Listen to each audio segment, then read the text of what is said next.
Hello everyone, welcome to study एवली।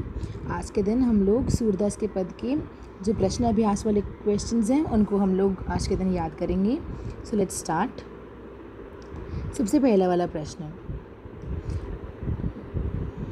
गोपियों द्वारा उद्धव को भाग्यवान कहने में क्या व्यंग निहित है, या फिर गोपियों ने उद्धव को भाग्यशाली क्यों कहा है, क्या वे वास्तव में भाग्यशाली हैं? तो उसका उत्तर देखते हैं। गोपियों द्वारा उद्धव को भाग्यवान कहने में वक्रोक्ति है। वक्रोक्ति यानी कि जो चीज़ कटु है, यानी कि समथिंग दैट इज़ बिटर। और उक्ति या फिर जो उक्ति है, इसका मतलब होता है वचन। तो उनकी बातों के अंदर सार्काज़म है, व्यंग है, और वो उद्धव को भाग्यवान कहने में भी एक वक्रोक्ति है उनकी बातों में। और वो दिखने में तो वो प्रशंसा कर रही हैं, उनकी वो तारीफ़ कर रही हैं, लेकिन वास्तव में वो ये बोलना चाहती हैं कि तुम बहुत ज़्यादा अभागे हो, that you are very unfortunate because you could not experience the joy of love. कि तुम बहुत ज़्यादा अभागे हो क्योंकि तुम प्रेम का अनुभव ही नहीं कर सके, और न तुम किसी के हो सके, न किसी को अपना बना सके। And neither you could be someone's, neither you could make someone yours. और तुमने प्रेम का आनंद जाना ही नहीं, और यही तुम्हारा दुर्भाग्य है। अब सेकंड क्वेश्चन है, उद्धव के व्यवहार की तुलना किस किस से की गई है? तो उसका आंसर है, उद्धव के व्यवहार की तुलना निम्नलिखित से की गई है। पहला, लोटस की लीव्स के साथ, जो कि पानी में रहते हुए भी उससे अफेक्ट नहीं होते, वो खुद पर कोई दाग धब्बा नहीं लगने देते। तो हम लिखेंगे कि कमल के पत्तों से, जो कि जल में रहते हुए भी उससे प्रभावित नहीं होते। और दूसरा है कि जल में पड़ी तेल की बूंद से, जो कि उसमें घुलती मिलती नहीं। और उद्धव भी इन्हीं के समान है, क्योंकि वो कृष्ण के संग रहकर भी उनके प्रेम से प्रभावित नहीं हो सके। नेक्स्ट क्वेश्चन देखते हैं, गोपियों ने किन किन उदाहरणों के माध्यम से उद्धव को उलाहने दिए हैं? ये लास्ट ईयर आया था, तो इसको देखते हैं, ये हल्का सा इम्पॉर्टेंट है। गोपियों ने निम्नलिखित उदाहरणों के माध्यम से उद्धव को उलाहने दिए। उलाहने यानी कि दे आर कंप्लेनिंग, वो कंप्लेन कर रही हैं उद्धव को। तो इसके लिए उन्होंने ये निम्नलिखित पॉइंट्स दिए हैं। पहला था कि उन्होंने कहा कि उनकी प्रेम भावना, उनकी जो मन की बात थी, वो मन में ही रह गई। ये दूसरे जो पद है उसकी फर्स्ट लाइन के अंदर हमने देखा था प्रीवियस वीडियो के अंदर कि मन की मन ही मांझ रही, मन की बात उनकी मन में ही रह गई, और वे श्री कृष्ण से अपनी मन की बात नहीं कह पाई, और न ही वो और किसी से इस बात को कह पाई। फिर है दूसरा वाला कि वो कृष्ण की इंतज़ार में थी, उनको आशा थी कि कृष्ण उनसे मिलने अवश्य आएंगे, लेकिन कृष्ण ने स्वयं ना आकर योग संदेश भिजवा दिया, वो भी उद्धव के हाथ। इससे उनकी विरह व्यथा और अधिक बढ़ गई। विरह व्यथा यानी कि सेपरेशन का सौरो, विरह यानी कि सेपरेशन, दूरी, और व्यथा यानी कि दुख। तो दूरी का जो दुख था वो और भी ज़्यादा तीव्र हो गया। थर्ड है कि वो कृष्ण से रक्षा की गुहार लगाना चाह रही थी, वहाँ से प्रेम का संदेश चाह रही थी, लेकिन वहाँ से योग संदेश की धारा आ गई, और इसको देखकर उनका दिल पूरी तरह से चूर चूर हो गया।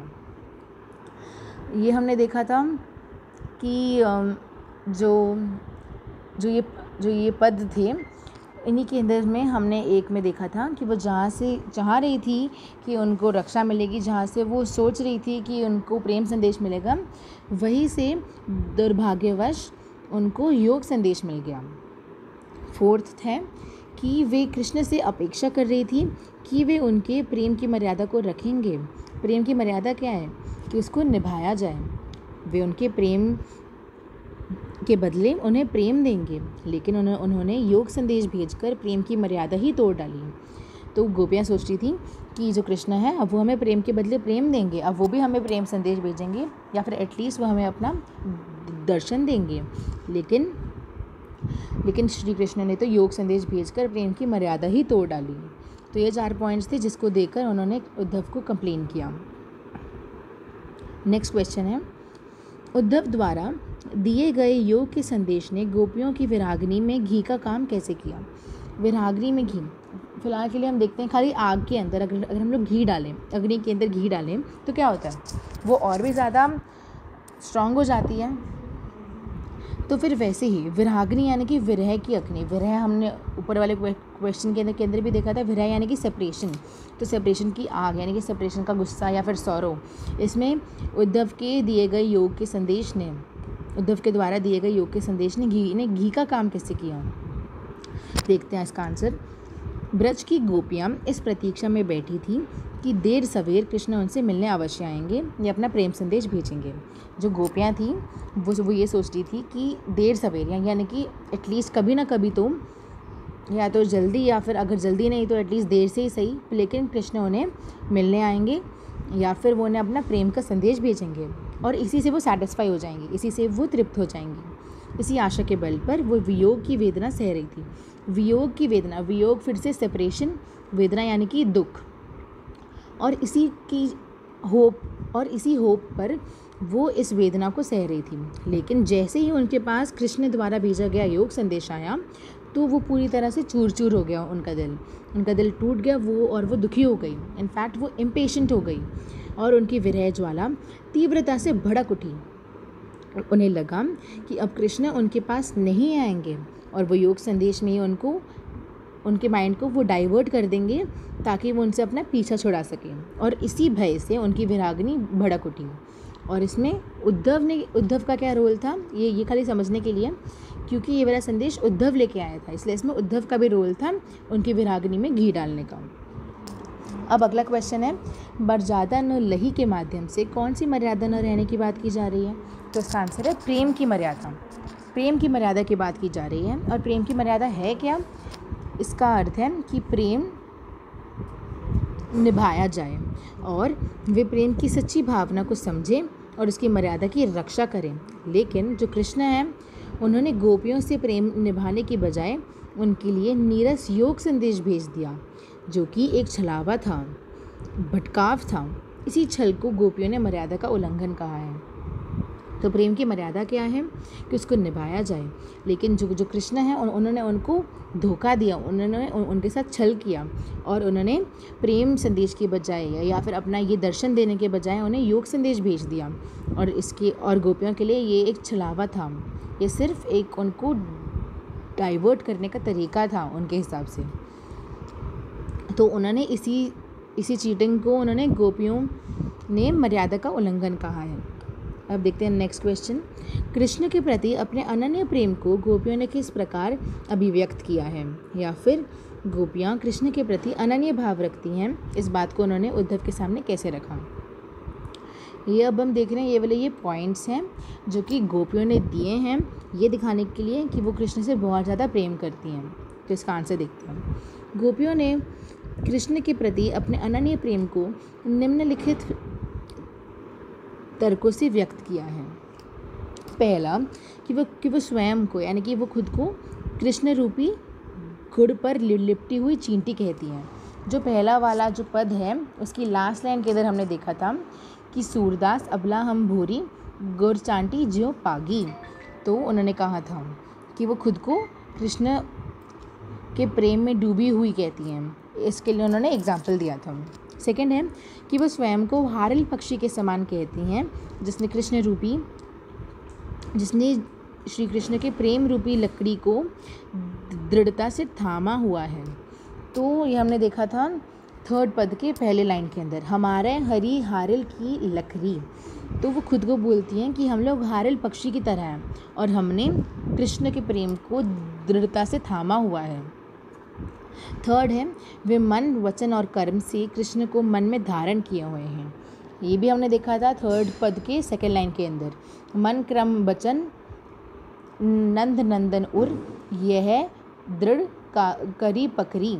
तो मतलब कि उन्होंने पूरे मन से with their whole mind, with their whole words and their hearts they had completely उन्होंने धारण कर लिया था। Okay, they had completely what do you call it, I'm not getting the right words, पर उन्होंने मतलब कि खुद को धारण कर लिया था, उन्होंने कृष्ण को अपने दिल के अंदर धारण कर लिया था। नेक्स्ट है वे जागते सोते दिन रात और यहाँ तक कि सपने में भी कृष्ण का नाम रटती रहती हैं।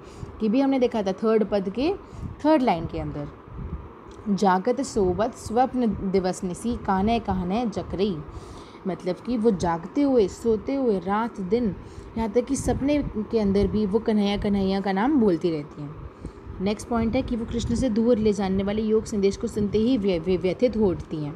ओके, सो जैसे उन्होंने योग संदेश को सुना वो दुखी हो गई और वो काफ़ी ज़्यादा they got very impatient as well as disappointed. अब नेक्स्ट क्वेश्चन देखते हैं। गोपियों ने उद्धव से योग की शिक्षा कैसे लोगों को देने की बात कही है। मतलब कि गोपियों ने एक लाइन में कहा था ना, थर्ड पद के लास्ट लाइन के अंदर, ये तो उन्हीं को जाके सौंप जिनके मन हमेशा भटकते रहते हैं। तो यही चीज़ हमें यहाँ पे लिखनी है। गोपियों ने उद्धव को कहा कि वे योग की शिक्षा ऐसे लोगों को दे जिनके मन स्थिर नहीं है, मतलब कि जिनके मन हमेशा भटकते रहते हैं, जिनके हृदयों में जिनके जो दिल हैं उनमें कृष्ण के प्रति सच्चा प्रेम नहीं है और जिनके मन में भटकाव है, दुविधा है, भ्रम है और शक्कर है। मतलब कि बेसिकली जिनके मन में प्रेम नहीं है उसके प्रति, कृष्ण के प्रति, और जिनके मन सदैव भटकते रहते हैं। अब अगला वाला देखते हैं। प्रस्तुत पदों के आधार पर गोपियों का योग साधना के प्रति दृष्टिकोण स्पष्ट करें। मतलब कि what was there, how did they perceive the yog sandesh. तो उन्होंने उनका योग संदेश के प्रति क्या नज़रिया था। तो देखते हैं।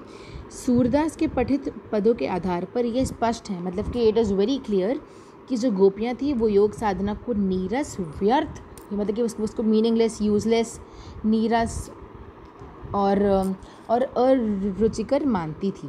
और उनके अनुसार जो योग साधना है वो प्रेम का स्थान ले ही नहीं सकती। मतलब कि योग की साधना करना प्रेम के विरुद्ध जाने के बराबर है। ठीक है। और जो प्रेमी जन है, मतलब कि अभी वाला सेंटेंस एक बार देखते हैं। प्रेमी जन योग मार्ग द्वारा नहीं, प्रेम पूर्ण संपन्न के बल पर ही ईश्वर को पा सकता है। इसका क्या मतलब हुआ? लोग योग साधना क्यों करते हैं? लोगों को क्योंकि ये विश्वास है कि योग साधना करने से इंसान ईश्वर को पा सकता है। लेकिन जो प्रेमी जन है उसके लिए ये बात लागू नहीं होती। उसके लिए खाली प्रेम से भरा हुआ संपन्न ही उसको ईश्वर से मिला सकता है। और उनके अनुसार योग साधना उनके प्रेम की दीवानगी में बाधा है। सो अकॉर्डिंग टू द गोपियाँ, सॉरी द गोपीज या जो भी है, उनके अनुसार जो योग साधना है वो एक ऑब्स्टैकल है उनके रास्ते में, और यह है उन्हें उनके कृष्ण से दूर ले जाती है। And it takes them away from their beloved Krishna.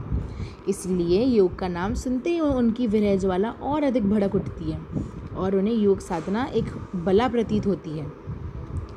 और उनको लगता है कि योग साधना बहुत ही बेकार है और उसको सुनते ही उनको बहुत ज़्यादा दुख होता है। इनफैक्ट उनको गुस्सा आता है and they become quite impatient. सुनत जोग लागत है सो ज्यो करुई ककड़ी। साथ में हम ये भी लिख सकते हैं ना एक लाइन, क्योंकि हमें याद होगा, आपको याद होगा, ये भी था थर्ड वाले जो पद है उसी के अंदर फोर्थ लाइन में, सुनत जोग लागत है ऐसी ज्यो करुई ककड़ी। यही हमने यहाँ पे कोट कर दिया है।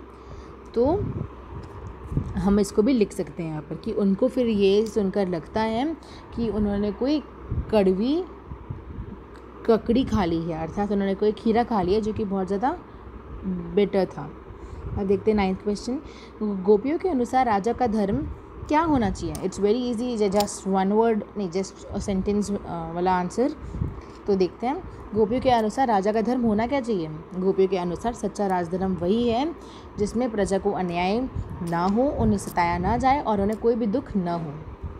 अगला देखते हैं। गोपियों को कृष्ण में ऐसे कौन से परिवर्तन दिखाई दिए जिनके कारण वे अपना मन वापस पा लेने की बात कहती हैं? मतलब कि गोपियों को ऐसा क्या लगा कि कृष्ण के अंदर क्या क्या चेंजेस आ गए जिसकी वजह से अब उनको लगता है कि वो अपने चुराए हुए मन को, जो कि कृष्ण वहाँ से जाते हुए ले गए थे, अब वो उसको वापस पा लेंगी। तो जो गोपियाँ थीं उनको लगा कि कृष्ण मथुरा में जाकर बदल गए हैं और वे अब गोपियों से प्रेम नहीं करते। गोपियों को लगा कि जो कृष्ण है अब वो मथुरा में वो चले गए हैं, अब वो वहाँ के राजा बन गए हैं और अब उन्हें उनसे कोई भी प्रेम नहीं रहा, इसलिए वो स्वयं उनसे मिलने ही नहीं आए। दूसरा, उन्हें लगा कि अब जो कृष्ण है वो राजा बनकर राजनीतिक चालें चलने लग गए हैं। हमने देखा था ना ये 4th पद के फर्स्ट लाइन के अंदर, हरी है राजनीति पड़ी है। तो जो कृष्णा है, अब उनको लगा कि अब वो तो राजनीति पढ़ के आ गए हैं, यानी कि now he is just playing politics with us, और अब वो ओवर स्मार्टनेस दिखा रहे हैं और अब वो छल कपट कर रहे हैं हमारे साथ। और छल कपट अब उनके स्वभाव का अंग हो गया है। अब now it has become a part of his personality. ऐसा सब कुछ गोपियों को लग रहा था, इसलिए वे वहाँ से अपना प्रेम संदेश भेजने के बजाय योग संदेश भेज रहे थे। और जो गोपियों ने एक्सपेक्ट भी नहीं किया था कि वो उन्हें योग संदेश भेजेंगे, वो उन्होंने भेज दिया। तो दे वर एक्सपेक्टिंग कि कृष्णा उन्हें प्रेम संदेश भेजेंगे, पर उन्होंने तो योग संदेश भेज दिया। तो इसी से गोपियों को प्रतीत हो रहा था कि जो कृष्णा है अब उनके चरित्र के अंदर छल कपट आ गया है। और इन परिवर्तनों को देखते हुए गोपियों को लगा कि अब उनका श्री कृष्ण के प्रेम में डूबा हुआ मन वापस आ पाएगा, अब उन्हें अपना डूबा हुआ मन वापस मिल पाएगा। फिर है, गोपियों ने अपने वाक चातुर्य के आधार पर ज्ञानी उद्धव को परास्त कर दिया। उनके वाक चातुर्य की विशेषताएं लिखी हैं। क्वेश्चन के अंदर ही काफ़ी ज़्यादा खतरनाक से शब्द हैं, तो इनको देख लेते हैं। वाक चातुर्य, वाक यानी कि बोलना या फिर वचन, और चातुर्य यानी कि स्मार्टनेस। तो उनके बोलने में स्मार्टनेस थी। तो इसी के आधार पर हमें ज्ञानी उद्धव यानी कि नॉलेजेबल उद्धव जो थे, उन्होंने उसको परास्त यानी कि उसकी बोलती को बंद कर दिया। तो ये उन्होंने किया। तो अब हमें उनकी स्मार्टनेस, उनकी बोलने की स्मार्टनेस की विशेषताएं लिखनी है। तो हम लोग सबसे पहले गोपियों की विशेषताएं लिख देंगे कि वो कैसी थी। वो वाक चातुर थी, और वे बातें बनाने में बहुत माहिर थी, और वो इतनी माहिर थी कि उन्होंने ज्ञानी उद्धव को भी खामोश रहने पर मजबूर कर दिया। उद्धव भी उनके सामने बिल्कुल खामोश रह गए, और इसका कारण ये था कि उनके हृदय में कृष्ण प्रेम का सच्चा ज्वार है, यानी कि उनके दिल में एक सच्चा ज्वार यानी कि एक नदी, एक धारा बह रही है सच्चे प्रेम की। किसके प्रति? श्री कृष्ण के प्रति। और यही उमड़ाव, यही ज़बरदस्त आवेग उद्धव की बोलती को बंद कर देता है। सच्चे प्रेम में इतनी शक्ति है कि बड़े से बड़ा ज्ञानी भी उसके सामने घुटने टेक देता है। ठीक है, तो यहाँ पर बताया गया है कि सच्चा प्रेम ऐसा है कि उसके आगे बड़े से बड़ा ज्ञानी, यहाँ पर क्या है, सच्चा प्रेम कौन दिखा रही है? गोपियाँ दिखा रही हैं। और बड़े से बड़ा ज्ञानी के माध्यम से किसकी ओर संकेत हो रहा है? उद्धव की ओर। तो सच्चे प्रेम में इतनी शक्ति होती है कि वो बड़े से बड़े ज्ञानी को भी अपने सामने घुटने टेकने पर मजबूर कर देता है। तो ये थे हमारे क्वेश्चन आंसर्स। अब ये सारे बेसिकली ये थे। अभी इसमें से आखिरी वाला रहता है, 12th वाला क्वेश्चन रहता है अभी। संकलित पदों को ध्यान में रखते हुए सूर के भ्रमर गीत की मुख्य विशेषताएं बताइए। तो हम इसको अगले वाले वीडियो के अंदर देखेंगे। बेसिकली इसका मतलब है कि हमें काव्य सौंदर्य दिखाना है कि इन्होंने इसमें ये इन अलंकारों का प्रयोग किया या इन्होंने कौन सी भाषा का प्रयोग किया, वो सब हम इसमें देखेंगे। तो उसके लिए मैं एक अलग से एक वीडियो बनाऊँगी, तो उसको हम अगली वीडियो के अंदर देखेंगे। Thanks for watching, stay blessed, thank you, bye bye.